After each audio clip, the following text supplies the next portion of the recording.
Go!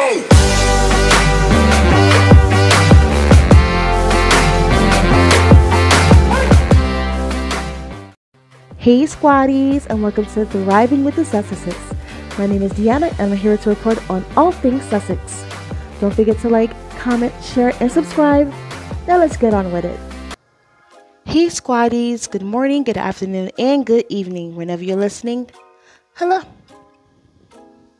First off, a huge shout out to the Sussex squad. I'm so honored to be a fellow squaddie who will support Prince Harry and Princess Meghan and their family with truth, positivity, and calling out the negative liars, push back at the bullies who will continue to lose, and hate us squaddies for fighting for a good cause. And this may sound a bit awkward, but bad timing, but I'm also going to be starting up memberships. Looks like I'm able to do that now, so I will let you all know when that starts. Anywho, now onto this podcast and me asking, have you noticed that all the positive stories regarding Meghan are from people who actually met her? People with direct quotes from their own mouths, whether they've known her from childhood or from work or just in general. It's always positive experience for her because that's what kind of person she is. Meghan has always been that way. She doesn't look down at someone based on where they come from or what job position they work at. And she'll even cook and bake for you. It's no wonder Harry had to step up his game because even he knew that he won the lottery, aka he hit the jackpot when he met her. Yet, the negative stories about Meghan are always from sources or royal sources or these so-called royal experts who write these fictional books from their fictional and invisible sources, who makes up these stories because they can't find anything bad about her. There has been so many examples from actual people sharing their stories about our Duchess, and they're always positive. Like this article by Emma McKenzie, where the podcast co-host of Gal Code, BB Bagnell, shared that it was the royal advisors who behaved like divas and who were snooty. Meanwhile, her experience from Duchess Meghan, she said that Meghan was lovely. She wasn't a diva about the event or anything, said Bagnell, explaining that it was the royal advisors who were the rude people. She also confirmed that Meghan stayed longer at the event, where false reports claimed that she left early. It was all BS, added Bagnell, about the negative coverage she has seen about Meghan after that event. She also added that Meghan was heavily involved with the planning of the event and was even on every conference call. Confirming once again that our girl is more than just a smile and wave type of chick.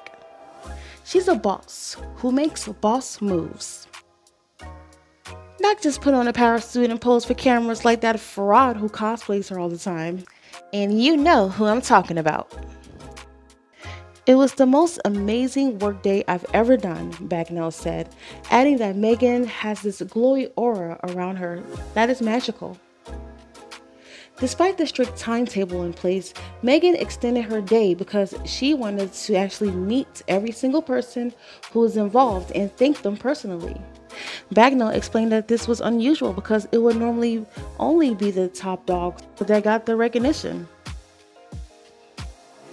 SmartWorks was one of the first charities of which Meghan became patron when joining the royal family. Their work is described on their website as providing women referred from job centers and other partners with outfits for job interviews that allows our clients to be the best version of themselves at a critical moment in their lives. Bagnell ended the article about the positive work experience from our Duchess saying, "I love Meghan, and I have a reason for this." Now on to our other story, and it's from Town & Country, who shared a wonderful article written by Caroline Haleman about Prince Harry and Princess Meghan joining an intimate roundtable with 8 delegates for the One Young World event earlier this month. As you all know, the Duke and Duchess of Sussex were in Europe for a series of charitable engagements. One of them being for the One Young World Summit in Manchester, where Duchess Meghan delivered a keynote address at the summit, which marks her first public speech in England since the Sussexes stepped back from their senior royal roles in March 2020. She started the keynote by saying, "It is very nice to be back in the UK." Our Duchess mentioned the Roundtable in our keynote address on topics of inclusion, so it's nice to see the faces of the lucky young leaders. According to Town & Country, they learned that both Princess Meghan and Prince Harry both took part in an intimate roundtable discussion moderated by Irish writer and disability activist Sinead Burke.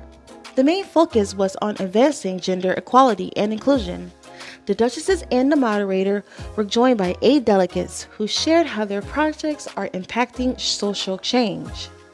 The article continued with the participants, which included Swara Patel, who's changing the narrative of menstruation, period poverty, which in some communities are still seen as taboo. Shilpa Yolagada, an entrepreneur who spoke on the importance of supporting women-led businesses. Neil Dang, who spoke on the needs of women living in refugee camps. Other participants included civil rights activist Isra Shaker, senior prosecutor Tawatable, I would apologize if I mispronounce your last name, entrepreneurs Kelly Cat Wells, Irene Chikatula, and football coach Negin Ravon. Prince Harry and Princess Meghan's good friend photographer Misan Harriman was also there, capturing all the beautiful and empowering moments of the roundtable. As you all already know, Princess Meghan has been involved with One Young World long before meeting her husband Prince Harry when she was a counselor during the 2014 summit in Dublin, as well as attending the summits in Ottawa in 2016 and London in 2019. Here's what the Duchess said in her keynote address for One Young World earlier this month. "I am thrilled that my husband is able to join me here this time.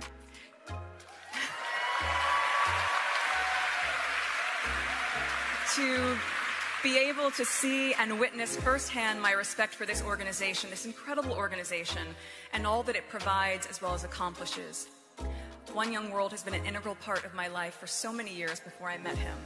So to meet again here on UK soil with him by my side makes it all feel full circle." And a full circle indeed. What I love about the Duke and Duchess of Sussex is that they talk the talk and walk the walk.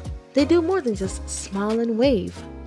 They aren't even phony about it, and they actually love each other while making the world a better place. As cliche as that might sound, I'm going to continue saying it because it's true. And, knock on wood, I can see them winning the Nobel Prize one day. They're well-respected, influential fellow squaddies. I see it in their future, and it will be well-deserved. Don't you agree? I put all the links to all the sources and all the amazing music and now photos that is featured in this video in the description box. And I hope that your weekend is filled with blue skies, sunshines with positive vibes. I'd like to thank you for watching. Don't forget to like, comment, share, and subscribe, and hit that bell. My name is Deanna, and you are watching Thriving with the Sussexes. Talk to you soon.